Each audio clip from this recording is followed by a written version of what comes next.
The reading of Queen Elizabeth II's will brought a wave of surprises that rippled through the royal family and captivated public attention. Among the most unexpected elements were her decisions surrounding the inheritance of iconic royal properties, decisions that defied centuries of tradition and reshaped perceptions of how the monarchy manages its most cherished assets. Properties like Balmoral Castle, Sandringham Estate, and Buckingham Palace, long assumed to pass directly to King Charles III or Prince William as symbols of their leadership, were instead retained as part of the Crown estate or distributed in unconventional ways, sparking intrigue and speculation about the late Queen's intentions. For generations, royal estates like these were seen as extensions of the reigning monarch's identity, physical representations of the continuity and grandeur of the British monarchy. Balmoral Castle, for instance, held deep personal significance for the Queen as her cherished Scottish retreat, a place where she could find solace and connect with her family away from the public eye. Sandringham, on the other hand, was the site of countless royal Christmases and family traditions, a symbol of the monarchy's enduring ties to its historical roots. Buckingham Palace, the epicenter of royal life and the face of the monarchy to the world, carried its own weight as a symbol of institutional stability. The Queen's decision to keep these properties within the Crown estate, rather than directly passing them to her heirs, reflected her broader understanding of the monarchy's role as a public institution rather than a private dynasty. This choice underscored her belief that these properties belonged to the nation as much as they did to the royal family. By ensuring they remained tied to the Crown estate, she protected them from potential fragmentation or commercialization, safeguarding their cultural and historical significance for future generations. However, not all decisions were purely pragmatic. Balmoral, while part of the shared legacy, was also allocated in a way that reflected the Queen's personal connections. Prince William, who spent much of his childhood there with his grandmother, received a share in its stewardship, ensuring his deep emotional ties to the estate were honored. This gesture symbolized the Queen's understanding of Balmoral as more than a property. It was a place where the bonds of family were strengthened, and its care required a personal touch. These decisions challenged traditional expectations, particularly those of King Charles III. As the new monarch, he inherited vast responsibilities, but the unconventional arrangements of the Queen's will suggested that her vision extended beyond his reign. By involving multiple family members in the management of these estates, she created a structure that emphasized shared responsibility and collective stewardship over centralized control. The Queen's choices also sparked public debate. Some critics viewed them as a departure from the monarchy's symbolic unity, fearing that decentralization might dilute its authority. Others praised the move as forward-thinking, aligning the royal family's image with modern values of inclusivity and sustainability. The decision to keep properties tied to the Crown estate was seen by many as an acknowledgement of the growing scrutiny on the monarchy's wealth and its role in contemporary society. For Prince William, these unexpected decisions marked a significant moment in his journey toward kingship. The responsibility to manage not only the estates but also the Queen's broader vision for the monarchy now rested heavily on his shoulders. He would need to navigate the delicate balance between honoring tradition and embracing the changes necessary to ensure the institution's relevance. Ultimately, Queen Elizabeth's unexpected inheritance decisions reflected her unique blend of pragmatism and sentimentality. They revealed her deep understanding of the monarchy as both a historical institution and a living, evolving entity. Her will was not merely a legal document, it was a statement of intent, a roadmap for the royal family to follow as they faced an increasingly uncertain future. These choices, while surprising, carried with them a clear message: the monarchy must adapt to endure, and its treasures, both material and symbolic, must serve a purpose far greater than themselves. The symbolic and emotional allocations within Queen Elizabeth II's will revealed the deeply personal side of her legacy, offering glimpses into the relationships that shaped her life and the values she held dear. While the public often viewed the Queen as a figure of unwavering composure and duty, her final wishes highlighted the care and thoughtfulness with which she approached the distribution of her most cherished possessions. Each item, from family heirlooms to personal mementos, carried a story and a purpose, intertwining the history of the monarchy with her own emotional connections. One of the most poignant aspects of the will was the allocation of the Queen's personal jewelry collection. Unlike the crown jewels, which belong to the state and are used for official ceremonies, her private collection was deeply personal, encompassing tiaras, necklaces, and brooches that had accompanied her throughout her life. These pieces were not merely ornamental but carried immense sentimental value, often tied to significant moments in her reign or relationships with loved ones. For Catherine, Duchess of Cambridge, the Queen left several key items that underscored her role as the future Queen consort.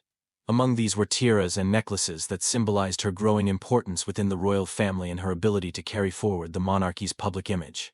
These jewels, often seen at state banquets and formal events, were not just adornments but symbols of continuity and grace. The transfer of these items to Catherine signified the Queen's confidence in her as a future leader and her acknowledgement of Catherine's ability to connect with the public. Prince William's children, too, were included in these allocations, receiving select pieces from the collection. This decision was both practical and symbolic, ensuring that the younger generation would carry the monarchy's legacy into the future. By entrusting these heirlooms to William's family, the Queen reinforced the importance of heritage and tradition while adapting to the modern dynamics of the royal family. Prince Harry's inheritance from the Queen's personal collection carried a different emotional weight. Despite his departure from royal duties and the controversies that followed, the Queen left him a ceremonial sword, a nod to his military service and the bond they shared. This gesture was both a reminder of his royal roots and an olive branch, signaling that he remained an integral part of the family's story. The sword, steeped in history, symbolized strength and duty, qualities the Queen admired in Harry, even amidst their differences. Other family members also received personalized allocations that reflected their unique roles and relationships with the Queen. Pieces of art, rare books, and family manuscripts were thoughtfully distributed, ensuring that each item would remain meaningful to its recipient. These objects, often hidden from public view, carried the weight of the monarchy's history and the Queen's personal sentiments. For example, the allocation of certain historical documents to Princess Anne highlighted her lifelong dedication to preserving royal traditions and her deep connection to her mother. The will's emotional allocations extended beyond material items to include deeply personal gestures. Letters and photographs were entrusted to specific family members, offering a private glimpse into the Queen's thoughts and memories. These items, though not of monetary value, held immense sentimental significance, serving as a bridge between past and future generations of the royal family. Through these symbolic and emotional allocations, Queen Elizabeth ensured that her legacy would not only be preserved but also cherished by those closest to her. These decisions revealed a monarch who deeply understood the importance of balancing tradition with personal connection, leaving behind not just treasures but stories, lessons, and values for her family to carry forward. In doing so, she created a lasting bond between her life and the enduring history of the monarchy, ensuring that her memory would continue to inspire and guide her descendants for generations to come. Queen Elizabeth II's charitable and public legacy is one of the most enduring aspects of her reign, and her will reflected her lifelong commitment to service beyond the walls of the monarchy. Throughout her decades on the throne, the Queen stood as a patron of over 600 organizations, ranging from charities addressing poverty and education to those focusing on environmental conservation and cultural preservation. Her final wishes carried forward this ethos, ensuring that her influence would continue to benefit society long after her passing. The contents of her will revealed a meticulous plan to support causes close to her heart. A significant portion of her personal wealth, accumulated through investments, private properties, and art collections, was allocated to charitable organizations she had championed during her lifetime.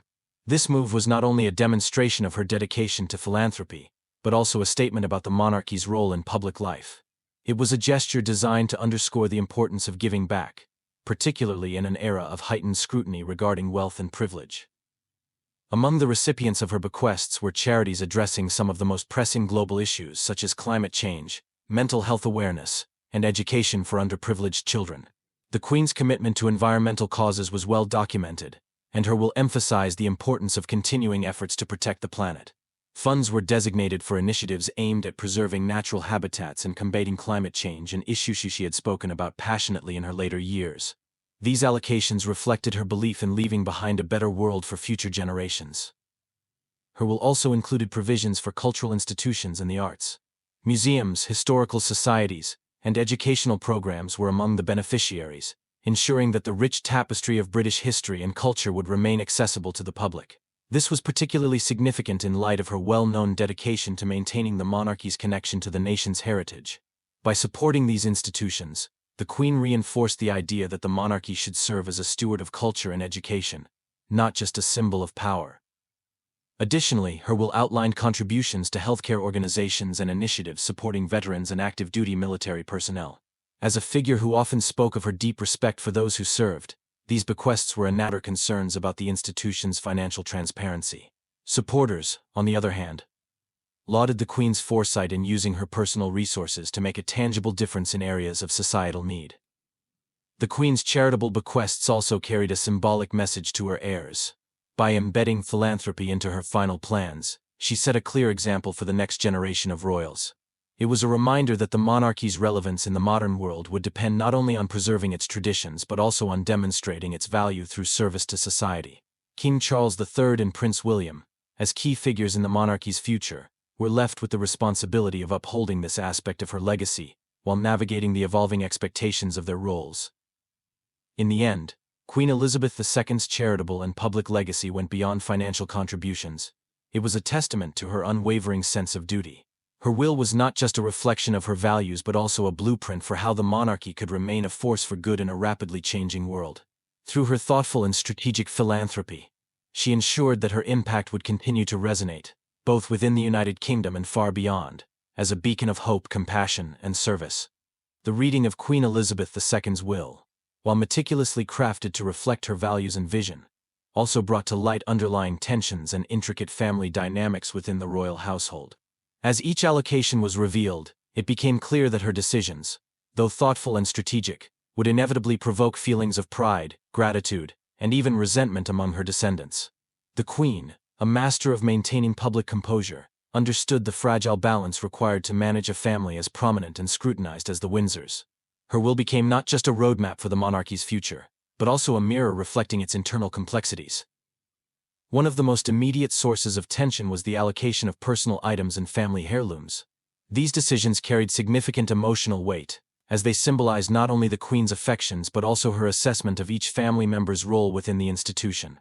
While Prince William and Catherine received several prominent pieces, including historic jewels befitting their future roles as king and queen consort, other members of the family, particularly Prince Harry and Meghan Markle, found themselves in a more ambiguous position.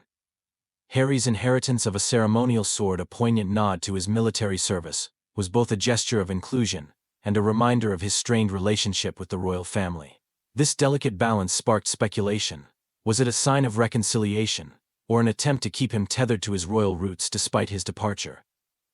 The Queen's distribution of estates and properties added another layer of complexity. Balmoral Castle, Sandringham, and other royal retreats held deep emotional significance, not just for the Queen but for generations of her family. By keeping these properties tied to the Crown estate, or shared among multiple family members, she avoided concentrating too much power or privilege in one individual. However, this decision also left room for disagreements, as different heirs interpreted the allocations through the lens of their personal expectations and aspirations. Tensions also arose from the Queen's emphasis on equality among her grandchildren. By setting aside resources and heirlooms for the younger generation, she demonstrated her belief in preparing them for the monarchy's future, regardless of their current proximity to the throne. While this approach was forward-thinking, it inadvertently highlighted disparities in the roles and responsibilities of the family's more senior members. The allocation of significant jewels and artifacts to William's children, for instance, underscored their prominence in the line of succession, a reality that may have left others feeling overlooked. Family dynamics were further complicated by the Queen's careful handling of sensitive relationships. Her decisions seemed designed to balance her personal bonds with the expectations of the monarchy. For example, Princess Anne's inheritance included historical documents and artifacts that reflected her dedication to preserving royal traditions, while Prince Andrew's allocations, though modest, were calculated to acknowledge his contributions without reigniting public controversies. These tensions extended beyond the immediate family to the broader perception of unity within the royal household. As the will's contents became public, observers speculated about how these decisions might influence the family's public image. The Queen's desire to maintain harmony was evident, yet the inherent inequalities of a hierarchical institution, like the monarchy, made true equilibrium impossible. Her choices, however deliberate, could not fully erase the underlying rivalries and disagreements that had long simmered beneath the surface. In the end, the Queen's will was both a source of comfort and a catalyst for reflection within the royal family. It highlighted the delicate interplay between tradition and modernity, personal affection and institutional duty.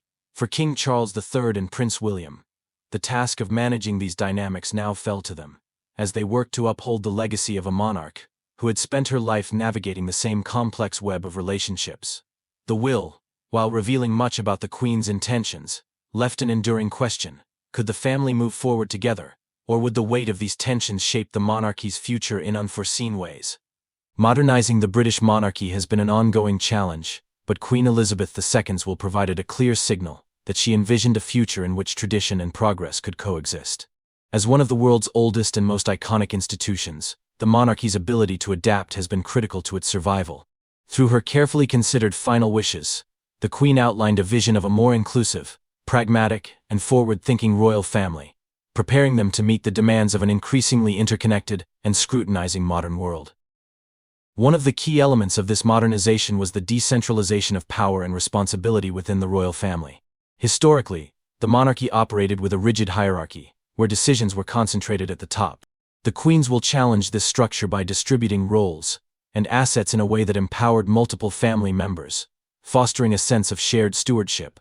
By allocating key properties and responsibilities across a broader spectrum of heirs, she ensured that no single individual would bear the weight of the institution's legacy alone, while also diversifying the family's public presence. The Queen's decisions also emphasized the importance of aligning the monarchy with contemporary values. Her choices reflected a keen awareness of the growing need for transparency, accountability, and social relevance in a time when public trust in traditional institutions is waning. For example, by tying significant royal estates like Balmoral and Sandringham to the Crown estate, rather than gifting them outright, she ensured that these assets would remain symbols of national heritage rather than private privilege. This move resonated with a public increasingly critical of wealth inequality and demonstrated the monarchy's commitment to serving the people rather than itself. Her emphasis on philanthropy and public service was another cornerstone of her modernization strategy.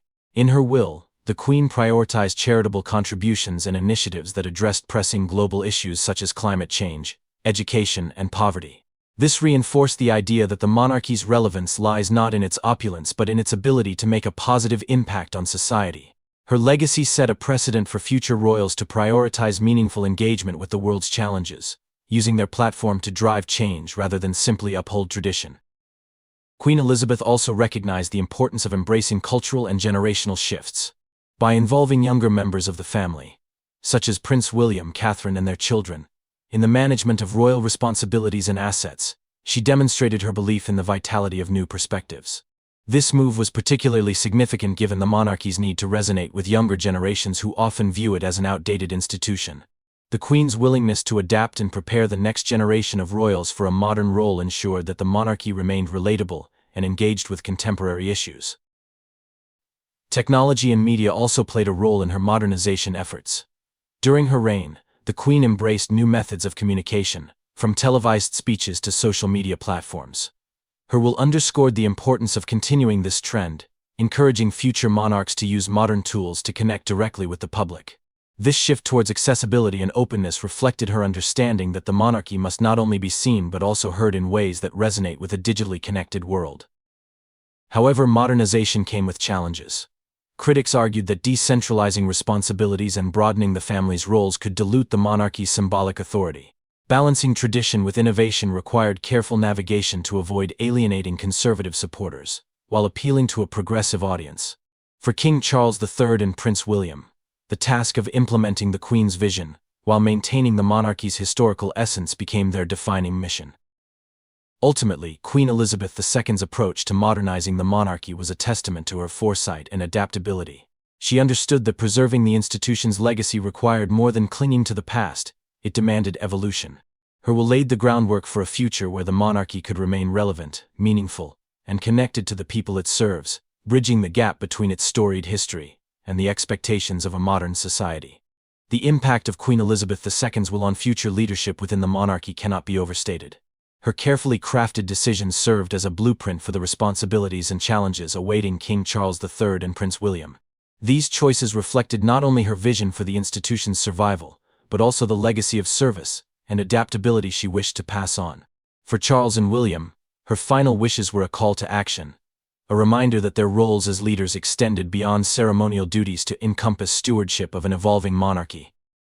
For King Charles III, the will underscored the weight of balancing tradition with modern demands. Inheriting vast estates, personal assets, and the symbolic authority of the crown, he was tasked with maintaining stability while addressing the growing calls for transparency and relevance. The Queen's decisions to decentralize certain responsibilities hinted at her trust in Charles's ability to delegate effectively and foster a collective approach to leadership. Yet, it also served as a challenge to unite the family and the nation amidst a rapidly shifting societal landscape. For Prince William, the implications were equally profound. As the heir to the throne, he found himself entrusted with a vision of the monarchy that emphasized empathy, connection, and service. The Queen's allocation of personal items to William's children symbolized her belief in the importance of preparing the younger generation for their eventual roles. These gestures weren't just about inheritance. They were about shaping a future leader who could embody the values of humility and progress while honoring the traditions that defined the institution. The will's influence extended beyond personal relationships, shaping the monarchy's approach to its public role. By emphasizing philanthropy, environmental stewardship, and inclusivity, the Queen signaled a clear path for her successors. For Charles and William, this meant navigating the complexities of modern leadership while preserving the monarchy's enduring relevance. Her legacy became a compass, guiding them through the uncharted waters of a changing world with the understanding that leadership is both a privilege and a profound responsibility.